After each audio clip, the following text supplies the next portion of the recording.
मागील पिरियडला विद्यार्थी मित्रांनो, मागील पिरियडला आपण प्रगतिशील करप्रणालीचे गुणदोष पाहिले.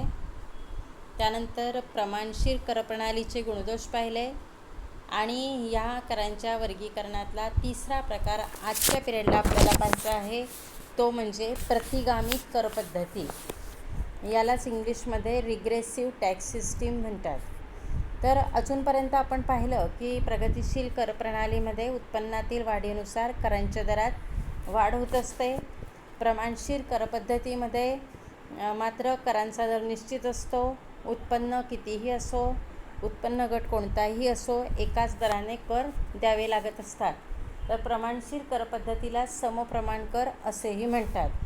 आता तिसरा प्रकार यातलाच प्रतिगामी कर पद्धती आपल्याला आजच्या पिरियडला पाहायचा आहे आणि ह्या प्रतिगामी कर पद्धतीचा अर्थ, व्याख्या, त्याचप्रमाणे गुणदोषांचा विचार आपल्याला आजच्या पिरियडला करायचा आहे. तर उत्पन्नातील वाढीनुसार करांच्या दरात घट होत असेल तर अशा कराला प्रतिगामी कर म्हणतात. उत्पन्नातील वाढीनुसार करांच्या दरात घट होत असेल तर अशा कराला प्रतिगामी कर म्हणतात. म्हणजेच उत्पन्न वाढत असताना करांचा दर न वाढता करांचा दर हा कमी होत असतो, असे कर म्हणजे प्रतिगामी कर. एकीकडे उत्पन्न वाढत असतं आणि दुसरीकडे कर कमी द्यावा लागत असतो, करांचा दर हा कमी होत असतो. उदाहरणार्थ 10,000 उत्पन्न असेल तर कराचा दर हा 10% असेल. उत्पन्नात वाढ झाली, 20,000 झालं, कराचा दर कमी होईल, 10%वरून तो 7%वर होईल. उत्पन्नात आणखी वाढ झाली, 20,000वरून ते 30,000 झालं, तर करांचा दर 7%वरून 5%वर जाईल. उत्पन्नात आणखी वाढ झाली, 30,000वरून ते 40,000 झालं, तर करांचा दर हा 5%वरून 4%वर येईल. उत्पन्नात 40,000वरून 50,000वर वाढ झाली, तर करांचा दर न वाढता 4%वरून तो 2% होईल. तर अशा रीतीने उत्पन्न वाढत असताना करांचा दर हा कमी होत असतो, अशा करांना प्रतिगामी कर असे म्हणतात. तर अन्नधान्यासारख्या उपभोग्य वस्तूंच्या बाबींचा जर आपण विचार केला तर आपल्याला असं दिसतं की अन्नधान्यासारख्या उपभोग्य वस्तूंसाठी प्रतिगामी कर पद्धती ही लागू होत असते. कारण अन्नधान्यावरील खर्च हा श्रीमंतांच्या तुलनेत गरिबांचा हा जास्त असतो. त्यामुळे श्रीमंतांना कर कमी द्यावा लागतो तर गरिबांना जास्त द्यावा लागतो. तर अन्नधान्यावरील खर्च हा श्रीमंतांच्या तुलनेने गरीब लोकांचा जास्त असतो. याला कारण म्हणजे आहारामध्ये श्रीमंत लोकांच्या दूध, फळे, फळावळ हे जास्त प्रमाणावर असतं आणि त्यामुळे त्यांना अन्नधान्य हे कमी लागतं आणि तसेच त्यांचे शारीरिक कष्ट हे गरीब लोकांच्या तुलनेनं कमी असतात. त्या तुलनेने गरीब लोक शारीरिक कष्टाची कामं जास्त करत असतात आणि त्यामुळे त्यांचा अन्नधान्यावरील खर्च जास्त असतो. त्यांचं उत्पन्न कमी असल्यामुळे अन्नधान्याव्यतिरिक्त ते फळफळावळांवर, दुधावर, दूध, दही, दुभते, तेल, तूप याच्यावरती जास्त खर्च करू शकत नाही आणि त्यामुळे त्यांना अन्नधान्यावर खर्च हा जास्त करावा लागतो. आणि अशा रीतीने अन्नधान्यावरील खर्चाचा विचार केला तर श्रीमंतांच्या तुलनेत गरिबांचा जास्त असतो आणि म्हणून येथे गरीब लोकांना कर जास्त द्यावा लागतो आणि श्रीमंतांना कमी द्यावा लागत असतो. तर या प्रतिगामी कर पद्धतीमुळे आर्थिक विषमता वाढ होत असते आणि म्हणून सहसा या कराचा वापर हा कर प्रणालीमध्ये केला जात नाही. ज्याप्रमाणे प्रत्यक्ष कर हे आकारले जात असतात त्याचप्रमाणे प्रतिगामी कर पद्धती ही साधारणपणे कर रचनेमध्ये वापरली जात नाही, कारण यामुळे गरीब वर्गावरती करांचा भार जास्त पडत असतो, तसंच आर्थिक विषमतेत वाढ होत असते. तर आता आपल्याला प्रतिगामी कर पद्धतीच्या गुणदोषांचा विचार करायचा आहे. प्रतिगामी कर पद्धतीमध्ये काही चांगल्या बाबी पण आहेत, तसंच काही वाईट बाबी पण आहे. या दोन्ही बाबींचा विचार आता आपल्याला आजच्या पिरियडला करायचा आहे. तर प्रथम आपण प्रतिगामी करप्रणालीतील गुणांचा विचार करू. तर त्यामध्ये पहिला मुद्दा म्हणजे बचत गुंतवणुकीत वाढ होते. तर प्रतिगामी करपद्धतीत वाढत्या उत्पन्नाबरोबर करांचे दर उलट कमी होत असतात आणि त्यामुळे ज्यांचं उत्पन्न जास्त आहे, जो बचत करणारा वर्ग आहे, त्यांच्या उत्पन्नात घट होत नाही. कारण आपण प्रत्यक्ष करांचा विचार केला तेव्हा आपण पाहिलं की प्रत्यक्ष करांमुळे बचतीवर वाईट परिणाम होत असतो, बचत कमी होत असते. कारण बचत करणारा जो वर्ग आहे त्याच्याच हातातून करांच्या द्वारे उत्पन्न काढून घेतलं जातं आणि त्यामुळे त्यांचं उत्पन्न कमी होऊन बचत कमी होते. पण प्रतिगामी करपद्धती असेल तर तसे होत नाही. कारण उत्पन्न वाढत जाते तसतसा करांचा दर हा कमी होत जातो आणि त्यामुळे ज्यांचं उत्पन्न जास्त आहे, जो वर्ग बचत करणारा आहे, त्यांच्या उत्पन्नात घट होत नाही. उलट त्यांची बचत वाढून गुंतवणूक वाढते आणि गुंतवणुकीतील वाढीमुळे उत्पादनात आणि रोजगारात वाढ होते. पर्यायानं अर्थव्यवस्थेचा विकास व्हायला मदत होत असते. तर अशा रीतीने प्रतिगामी करप्रणालीमुळे बचतीवर विपरीत परिणाम होत नाही, बचत कमी होत नाही. हा एक चांगला गुण प्रतिगामी करप्रणालीचा आहे. कारण बचत जेवढी जास्त तेवढी गुंतवणूक जास्त होते आणि गुंतवणूक जेवढी जास्त तेवढं उत्पादन जास्त, तेवढी रोजगार पातळी जास्त, पर्यायानं लोकांचं उत्पन्न जास्त आणि राष्ट्रीय उत्पन्न जास्त असतं. अर्थव्यवस्थेचा विकास वेगाने होतो. दुसरा गुणाचा मुद्दा आहे मोठ्या प्रमाणावर करवसुली. प्रतिगामी करपद्धतीत मोठ्या प्रमाणावर करवसुली केली जाते. कारण वाढत्या उत्पन्नाबरोबर करांचे दर कमी होत असले तरी करांची रक्कम मात्र वाढत असते आणि त्यामुळे करवसुलीचं प्रमाण हे जास्त असतं. म्हणजेच प्रतिगामी करप्रणालीमुळे सरकारला करांपासून जास्तीत जास्त उत्पन्न हे मिळत असतं.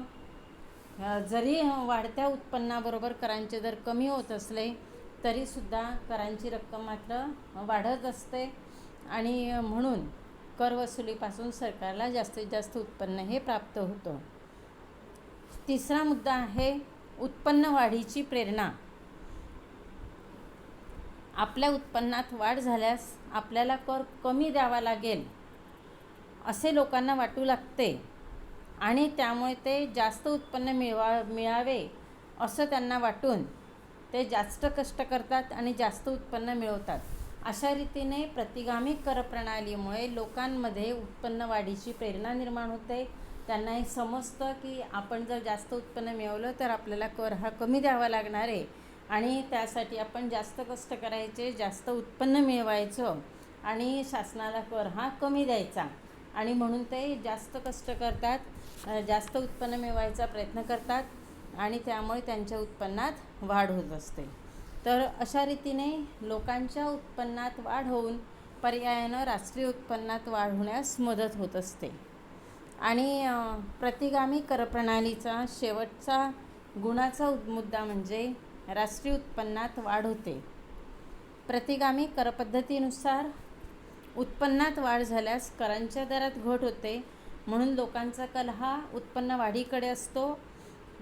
कर कमी देण्यासाठी ते जास्तीत जास्त उत्पन्न मिळवण्याचा प्रयत्न करत असतात आणि त्यामुळे लोकांचं उत्पन्न तर वाढतंच, त्याचबरोबर राष्ट्रीय उत्पन्नातही वाढ होते. तर अशा रीतीने प्रतिगामी करप्रणालीमुळे राष्ट्रीय उत्पन्नात वाढ होण्यास मदत होत असते. कारण लोक जास्तीत जास्त उत्पन्न मिळवण्याचा प्रयत्न करतात. त्यांना असं वाटतं की आपण जर जास्त उत्पन्न मिळवलं तर आपल्याला कर कमी द्यावा लागेल आणि म्हणून ते जास्तीत जास्त उत्पन्न मिळवण्याचा प्रयत्न करतात आणि त्यामुळे त्यांच्या उत्पन्नात तर वाढ होतेच, त्याचबरोबर एकूण राष्ट्रीय उत्पन्नात वाढ होते. कारण देशातील सर्व लोकांच्या उत्पन्नाची बेरीज करून एकूण राष्ट्रीय उत्पन्न हे मोजलं जात असतं. तर अशा रीतीने प्रतिगामी करपद्धतीचे काही गुण आपल्याला अभ्यासता येतात. आता आपण प्रतिगामी करप्रणालीचे जे काही दोष आहे त्या दोषांचा विचार करणार आहोत.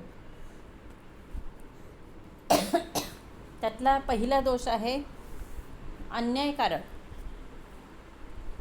प्रतिगामी करपद्धती ही अन्यायकारक आहे. या करपद्धतीमुळे ज्यांचं उत्पन्न कमी आहे त्यांना जास्त कर द्यावा लागतो. तर ज्यांचं उत्पन्न जास्त आहे त्यांना कमी कर द्यावा लागतो आणि त्यामुळे गरिबांवर अन्याय होतो. म्हणजेच ज्यांचं उत्पन्न कमी त्यांच्यावरती अन्याय करणारी ही कर प्रणाली आहे. या कर प्रणालीमुळे ज्यांचं उत्पन्न जास्त त्यांना कर कमी द्यावा लागतो, तर ज्यांचं उत्पन्न कमी त्यांना जास्त कर द्यावा लागतो. आणि म्हणून असं म्हटलं जातं की ज्यांचं उत्पन्न कमी आहे अशा गरीब वर्गावर ह्या कर प्रणालीमुळे अन्याय होतो, म्हणून ही कर प्रणाली अन्यायकारक आहे असे म्हटले जाते. दुसरा दोष आहे क्षमता तत्वाचा अभाव.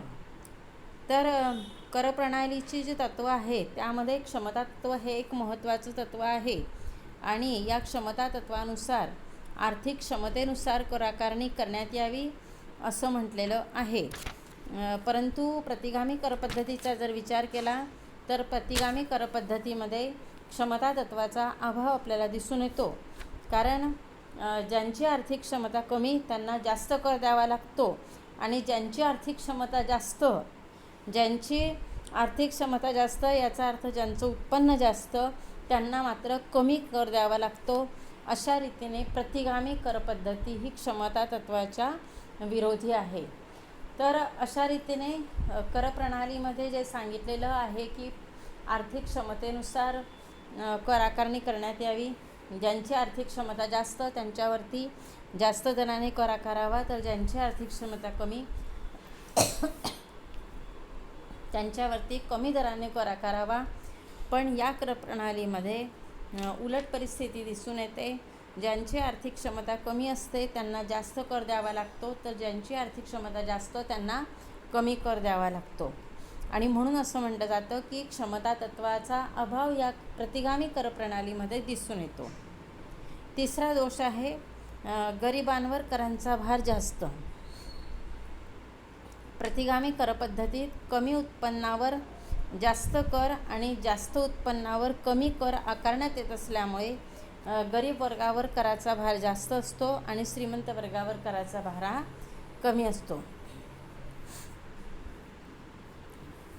तर ह्या प्रतिगामी कर पद्धतीत जसं जसं उत्पन्न वाढत जातो तसतसा करांचा दर हा कमी होत असतो आणि त्यामुळे गरीब वर्गावरती या कराचा भार जास्त पडतो. कारण त्यांचं उत्पन्न कमी असतं आणि त्यांचं उत्पन्न कमी असल्यामुळे त्यांच्यावरती करांचा दर जास्त पडत असतो, त्यांना जास्त कर द्यावा लागतो.